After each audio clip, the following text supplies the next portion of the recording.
ओम श्री गणेशाय नमः। ओम श्री गुरु सत्ताय नमः। आज का हमारा टॉपिक है नारी पर प्रतिबंध और लांछन क्यों। हमारे भारत में स्त्रियों का सम्मान शुरू से ही रहा है।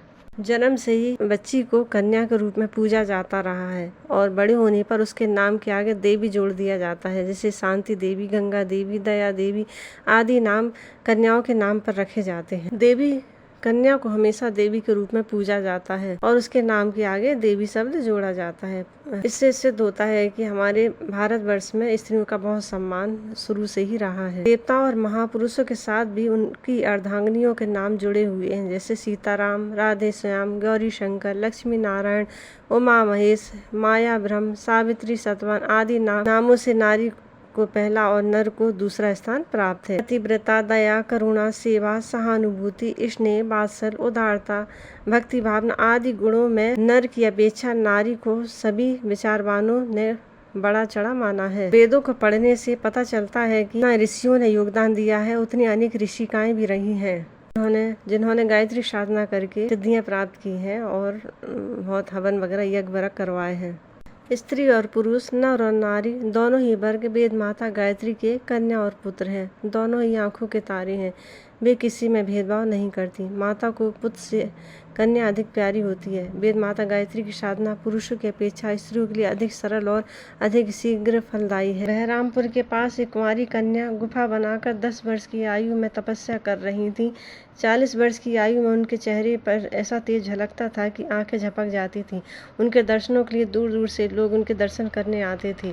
और इन्हीं में देखो मीराबाई हैं, सहजोबाई हैं, रंतीवती, लीलावती, दयावती, अहिल्याबाई, सखुबाई, मुक्ताबाई प्रभृति अनेकों ईश्वर भक्त वैरागिनी हुई हैं, जिनका जीवन विरक्त और परमार्थपूर्ण रहा है। इनमें से कईयों ने गायत्री की उपासना करके अपने भक्तिभाव और वैराग को बढ़ाया है।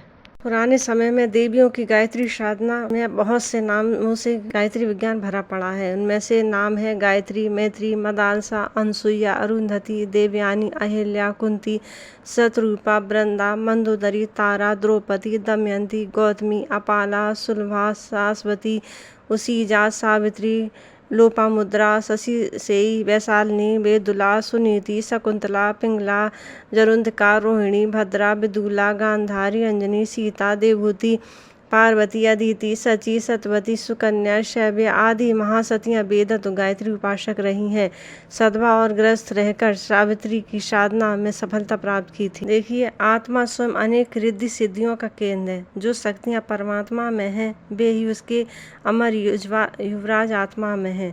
समस्त रिद्धि सिद्धियों का केंद्र आत्मा में है। किंतु जिस प्रकार आग से ढका हुआ अंगार मंद हो जाता है, वैसे ही आंतरिक मलिनताओं के कारण आत्म तेज कुंडित हो जाता है। गायत्री साधना से मलिनता का पर्दा हटता है और राख हटा देने से जैसे अंगार अपने प्रज्वलित स्वरूप में दिखाई पड़ने लगता है, वैसे ही साधक की आत्मा भी अपने रिद्धि सिद्धि समन्वित ब्रह्म तेज के साथ प्रकट होती है।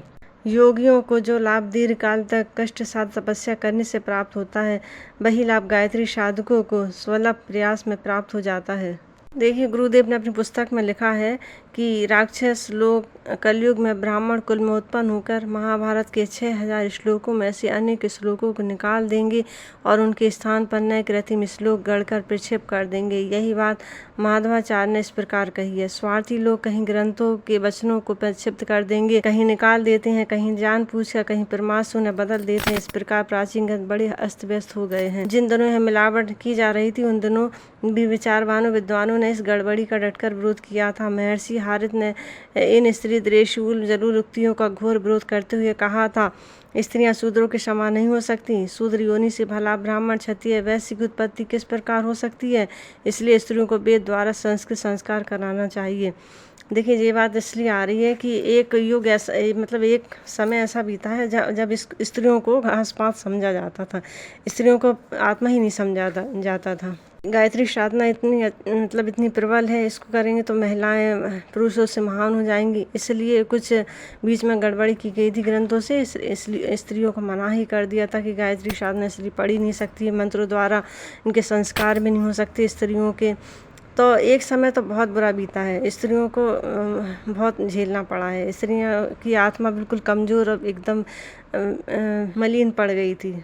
लेकिन माता अपने बच्चों में भेदभाव नहीं करती है। माता के लिए कन्या पुत्र दोनों बराबर होते हैं। इतने ग्रंथ भरे पड़े हैं, स्त्रियों को गायत्री साधना करना चाहिए, इसलिए इतने नाम गिनवाए गए हैं कि महिलाओं ने पुराने समय में कितनी महिलाएं आई हैं। और बीच में ऐसा क्या हो गया था कि महिलाओं को गायत्री साधना में ओम नहीं बोलना चाहिए, गायत्री मंत्र नहीं बोलना चाहिए, इस पर इतना निषेध लगा दिया है। पुराने समय में तो ग्रंथ भरे पड़े हैं, पुरानी महिलाओं के इतने नाम आते हैं जिन्होंने बड़े बड़े महापुरुषों को वेद में हराया है, जिन्होंने वे केवल गायत्री साधना द्वारा ही वे सफल हो पाई थी। एक समय ऐसा बीता है कि स्त्रियों को मतलब गायत्री में पढ़ने का अधिकार ही नहीं था। इस पर बहुत विवाद हो चुका है। एक बार हिंदू विश्वविद्यालय में काशी में कुमारी कल्याणी नामक छात्रा वेद कक्षा में प्रविष्ट होना चाहती थी, पर प्रचलित मान्यता के कारण विश्वविद्यालय में उन्हें दाखिला करने से इंकार कर दिया। अधिकारियों का कथन था कि शास्त्रों ने स्त्रियों को वेद मंत्रों का अधिकार नहीं दिया गया है। विषय को लेकर पत्र पत्रिकाओं में बहुत दिन विवाद चला। वेदाधिकार के समर्थन में सार्वदेशिक पत्र ने कई लेख छापे और विरोध में काशी के सिद्धांत पत्र में कई लेख प्रकाशित हुए। आर्य समाज की ओर से एक डेपुटेशन हिंदू विश्वविद्यालय के अधिकारियों से मिला। देश भर में प्रश्न को लेकर काफ़ी चर्चा हुई। अंत में विश्वविद्यालय में महामना मदन मोहन मालवीय की अध्यक्षता में इस प्रश्न पर विचार करने के लिए एक कमेटी नियुक्त की गई, जिसमें अनेक धार्मिक विद्वान सम्मिलित किए गए। कमेटी ने इस संबंध में शास्त्रों का गंभीर विवेचन करके यह निष्कर्ष निकाला कि स्त्रियों को भी पुरुषों की भांति वेदाधिकार है। इस निर्णय की घोषणा 22 अगस्त 1946 को सनातन धर्म के प्राण समझे जाने वाले महामना मालवीय जी ने की। तदनुसार कुमारी कल्याणी देवी को हिंदू विश्वविद्यालय की वेद कक्षा में दाखिल कर दिया गया और शास्त्रीय आधार पर निर्णय किया गया कि विश्वविद्यालय में स्त्रियों को वेदाध्ययन पर कोई प्रतिबंध नहीं होगा। स्त्रियां भी पुरुषों की भांति वेद पढ़ सकेंगी। महामना मालवीय जी तथा उनके सहयोगी अन्य विद्वानों पर कोई सनातन धर्म विरोधी होने का संदेह नहीं कर सकता। सनातन धर्म में उनकी आस्था प्रसिद्ध है। ऐसे लोग द्वारा इस प्रश्न को सुलझा दिए जाने पर भी जो लोग गड़े मुर्दे उखाड़ते हैं और कहते हैं कि स्त्रियों को गायत्री का अधिकार नहीं है, उनकी बुद्धि के लिए क्या कहा जाए। मदन मोहन मालवीय सनातन धर्म के प्राण थे। उनकी शास्त्रीयता, विद्वता, दूरदर्शिता एवं धार्मिक दृढ़ता पर कोई विरोध नहीं कर सकता। ऐसे महापंडित ने अन्य अनेकों प्रमाणित विद्वानों के परामर्श स्वीकार किया है। उस निर्णय पर जो भी लोग संदेह करते हैं, उनकी हठ धर्मी को दूर करना स्वयं ब्रह्मा जी के लिए भी कठिन है। ईश्वर तो हमेशा हर पुरुष या स्त्री को एक आत्मा के रूप में देखते हैं। वो आत्मा पुरुष की है या स्त्री की है, इससे कोई महत्व नहीं रखता है। हर आत्मा को गायत्री साधना करने का अधिकार होना चाहिए, क्योंकि पता नहीं वो दूसरे जन्म में किसके शरीर में चली जाए, कोई पुरुष के शरीर में चली जाए तो क्या पुरुष को भी अधिकार नहीं है गायत्री साधना का? इसलिए सबको अधिकार होना चाहिए। देखिए, वेद ज्ञान सबके लिए है, नर नारी सभी के लिए है। ईश्वर अपनी संतान को जो संदेश देता है उसे सुनने पर प्रतिबंध लगाना ईश्वर के प्रति विद्रोह करना है।